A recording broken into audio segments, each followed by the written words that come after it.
ರವಿಕುಮಾರ್ ಚುಕ್ಕೆ ಗುರುತಿನ ಪ್ರಶ್ನೆ 808 ವಸತಿ ಮತ್ತು ಹೊಸ ಸಚಿವರು ಅಲ್ಪಸಂಖ್ಯಾತರ ಸಚಿವರನ್ನು ಕೇಳಕ್ಕೆ ಬಯಸ್ತಾ ಇದ್ದೀನಿ.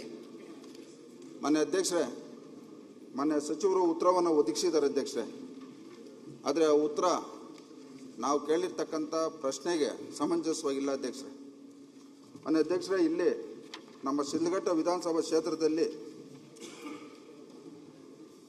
1918-19 ಇವತ್ತು ಸ್ಲಮ್ ಬೋರ್ಡಿಂದ 500 ಮನೆ ನಮ್ಮ ಕ್ಷೇತ್ರಕ್ಕೆ ಕೊಟ್ಟಿದ್ರು ಅಧ್ಯಕ್ಷರೇ. ಮತ್ತು 2021-22 612 ಮನೆ ಕೊಟ್ಟಿದ್ರು ಅಧ್ಯಕ್ಷ. ಒಟ್ಟು 1112 ಮನೆಯಲ್ಲಿ ಇವತ್ತು ನಿಜವಾಗಿ ನಮ್ಮ ಕ್ಷೇತ್ರದಲ್ಲಿ ನಿಜವಾದ ಫಲಾನುಭವಿಗಳಿಗೆ ಕೇವಲ 474 ಮನೆ ಮಾತ್ರ ಕೊಟ್ಟಿದ್ದಾರೆ ಅಧ್ಯಕ್ಷರೇ.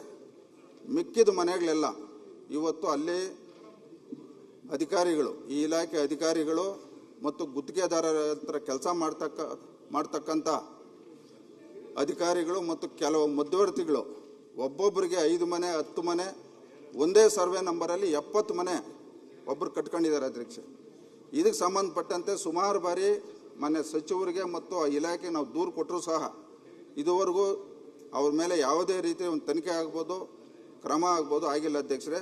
ಮಾನ್ಯ ಸಚಿವರು ಇವತ್ತು ನಮ್ಮ ಕ್ಷೇತ್ರದಲ್ಲಿ 40,000 ಜನಸಂಖ್ಯೆ ಮುಸ್ಲಿಂ ಸಮುದಾಯದ ಮತದಾರರಿರ್ತಕ್ಕಂಥ ಕ್ಷೇತ್ರ. ಇವತ್ತು ಅವರು ಈ ಒಂದು ಇಲಾಖೆ ಸಚಿವರಾಗಿ ಇವತ್ತು ಮೊನ್ನೆ 2024-11-2025 ನಮ್ಮ ಕ್ಷೇತ್ರಕ್ಕೆ ಮಾನ್ಯ ಮುಖ್ಯಮಂತ್ರಿಗಳ ಜೊತೆ ಬಂದಂಥ ಸಂದರ್ಭದಲ್ಲಿ ವೇದಿಕೆ ಮೇಲೆ ಸಚಿವರ ಹೇಳಿದ ತಕ್ಷಣ ಆ ಸಮುದಾಯದ ಮತದಾರರ ಜೈಕಾರಗಳು ಶಿಳ್ಳೆಗಳಾಗ್ತಾ ಇದ್ರು. ಆದರೆ ಇವತ್ತು ಆ ಸಚಿವರು ಆ ಸಮುದಾಯದವರಿಗೆ ಇವತ್ತು ನಮ್ಮ ಕ್ಷೇತ್ರದಲ್ಲಿ ಬಹಳಷ್ಟು ಅನ್ಯಾಯ ಆಗಿದೆ. ಮಾನ್ಯ ಸಚಿವರು ಇವತ್ತು ಕ್ಷೇತ್ರಕ್ಕೆ ಸಂಬಂಧಪಟ್ಟಂಗೆ ಇವತ್ತು KMDCಯಲ್ಲಿ ಇವತ್ತು ರೀಲರ್ ಸನ್ಮಾನ್ಯ ಅಧ್ಯಕ್ಷರೇ, ಸಚಿವರೇ ಒಂದು ನಿಮಿಷ ನಮ್ಮ ಸಮಸ್ಯೆ ಹೇಳ್ಬಿಡ್ತೀನಿ. ಅಲ್ಲ, ನಮ್ಮ ಸಮಸ್ಯೆ ನಿಮ್ಗೆ ಹೇಳ್ಬಿಡ್ತೀನಿ. ಶಾಸಕರೇ, ನೀವು ಪ್ರಶ್ನೆ ಕೇಳಿದರೆ ಚರ್ಚೆ ಮಾಡ್ಲಿಕ್ಕೆ ಆಗುದಿಲ್ಲ. ಮಾನ್ಯ ಅಧ್ಯಕ್ಷರೇ, ಇದು ರಂಜಾನ್ ತಿಂಗಳು, ಮುಸ್ಲಿಂ ಸಮುದಾಯದವರಿಗೆ ತೊಂದರೆ ಆಗಿದೆ. ನೀವು ನಮ್ಮ ಮಾತಾಡಕ್ಕೆ 10 ನಿಮಿಷ ಅವಕಾಶ ಕೊಡಬೇಕು. ಇಲ್ಲ, ಅದಕ್ಕೆ ಪ್ರಶ್ನೋತ್ತರ ಇಲ್ಲಿ ಮಾತಾಡುವಂತ ವಿಚಾರ. ನಿಮ್ಮ ಪ್ರಶ್ನೆ ಕೇಳಿ. ಈಗ ಪ್ರಶ್ನೆನ ಮಾನ್ಯ ಅಧ್ಯಕ್ಷರೇ ಹೇಳಿದ್ರಲ್ಲ, ಪ್ರಶ್ನೆ ಮನೆ ಹಾಕ್ಬೇಕಂತ ಹೇಳಿ. ಕ್ಷೇತ್ರದಲ್ಲಿ ಮುಸ್ಲಿಂ ಸಮುದಾಯಕ್ಕೆ ಅನ್ಯಾಯ ಆಗಿದೆ. ಓಕೆ, ಅದಕ್ಕೆ ನ್ಯಾಯ ಕೊಡಿಸ್ತಕ್ಕಂತ ಕೆಲಸ ತಾವು ಅಧ್ಯಕ್ಷರು ಮತ್ತು ಸಚಿವರು ಮಾಡಬೇಕು. ಆಯ್ತು, ನಾವಿಲ್ಲಿ ಗಲಾಟೆ ಮಾಡಕ್ ಬಂದಿಲ್ಲ. ದಯವಿಟ್ಟು ಸಭಾ ಸಚಿವರು ಮತ್ತೆ ಉತ್ತರ ಕೊಡಿ. ಸನ್ಮಾನ್ಯ ಅಧ್ಯಕ್ಷರೇ, ಶಿಡ್ಲಘಟ್ಟ ಕ್ಷೇತ್ರದಲ್ಲಿ 2017-18 2017 500 ಮನೆ ಕೊಟ್ಟಿದ್ವಿ.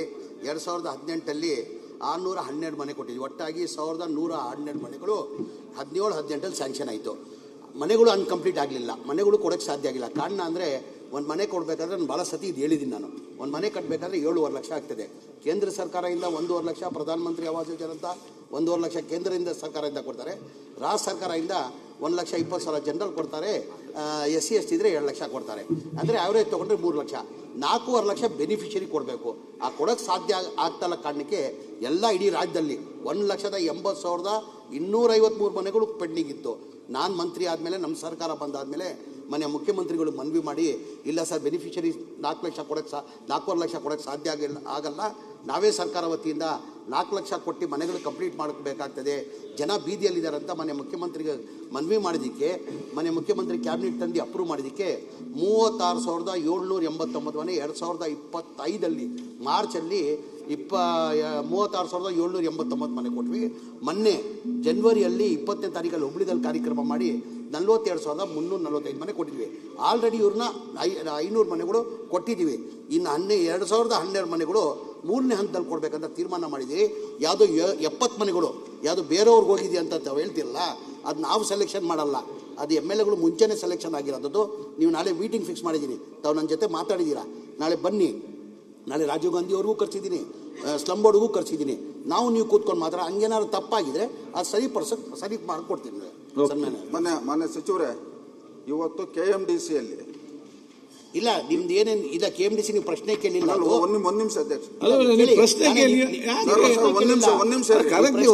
10 ನಿಮಿಷ ಬೇಕು ಕೊಡುವ ಪ್ರಶ್ನೆ ಹೇಳಿ. ಈಗ ದಯವಿಟ್ಟು ಒಂದು ನಿಮಿಷ ಪ್ರಶ್ನೆ ಬೇರೆ, ನೀವು ಸಬ್ಜೆಕ್ಟ್ ಬೇಕು. 2023-24ನೇ ಸಾಲಿನಲ್ಲಿ ಅಲ್ಲಿ ರೇಷ್ಮೆ ಬಿಚ್ಚಾಣಿಕೆದಾರಕ್ಕೆ 40 ಜನ ನೀವು ಆಯ್ಕೆ ಮಾಡಿರ್ತೀರಿ. 24-25ರಲ್ಲಿ 42 ಜನ ಆಯ್ಕೆ ಮಾಡಿರ್ತೀರಿ. 25-26ನಲ್ಲಿ 70 ಜನ ನೀವು ಆಯ್ಕೆ ಮಾಡಿರ್ತೀರಿ. ಈಗ ನಾವಲ್ಲಿ ಜಿಲ್ಲಾ ಮಟ್ಟದ ಅಧಿಕಾರಿಗಳು ಕೇಳಿದಾಗ ಇದು ಸಚಿವರು ಮಾಡೋದು, ನಾವು ಮಾಡಲ್ಲ ಅಂತ ಅವರು ನಮ್ಗೆ ಉತ್ತರ ಕೊಡ್ತಾ ಇದ್ದಾರೆ. ಆದರೆ ಇಲ್ಲೇನಾಗಿದೆ, 90ರಷ್ಟು ಇವತ್ತು ಶ್ರೀಮಂತರಿಗೆ ಇವತ್ತು ಈ ಒಂದು ಯೋಜನೆ ಸಿಕ್ಕಿದೆ, ಬಡವರು ಸಿಗ್ತಾ ಇಲ್ಲ. ಇವತ್ತು ನೀವು ಬೇಕಾದ್ರೆ ನಿಮ್ಮ ರಾಜ್ಯ ಮಟ್ಟದ ಅಧಿಕಾರಿಗಳ ಕಡೆಯಿಂದ ತನಿಖೆ ಮಾಡಿ. ನಾಳೆ ಬೆಳಗ್ಗೆ 11 ಗಂಟೆಗೆ ನೀವು ಬನ್ನಿ. KMDC ಅವ್ರಿಗೂ ಕರೆಸಿದ್ದೀನಿ, ಸ್ಲಮ್ ಬೋರ್ಡ್ಗೂ ಕರೆಸಿದ್ದೀನಿ, ರಾಜೀವ್ ಗಾಂಧಿ ಕರೆಸಿದ್ದೀನಿ. ನಿಮ್ಮ ಕ್ಷೇತ್ರದ ಏನೇನು ಸಮಸ್ಯೆ ಇದೆ ಬಗೆಹರಿಸ್ಕೊಡ್ತೀನಿ. ನಾಳೆ ಬನ್ನಿ 11 ಗಂಟೆಗೆ ಬೆಳಗ್ಗೆ. ಒಂದು ನಿಮಿಷ, ನಮ್ಮ ಕ್ಷೇತ್ರದಲ್ಲಿ 25 ವಾರ್ಡಲ್ಲಿ ಇವತ್ತು ನಾವು ಜನಪ್ರತಿನಿಧಿಗಳು ಓಡಾಡಕ್ ಆಗ್ತಾ ಇಲ್ಲ, ಆ ಪರಿಸ್ಥಿತಿ ಇದೆ. ನೀವು ದಯವಿಟ್ಟು ದೊಡ್ಡ ಮನಸ್ಸು ಮಾಡಿ ವಿಶೇಷ ಅನುದಾನ ಕೊಡ್ಬೇಕು ನೀವು.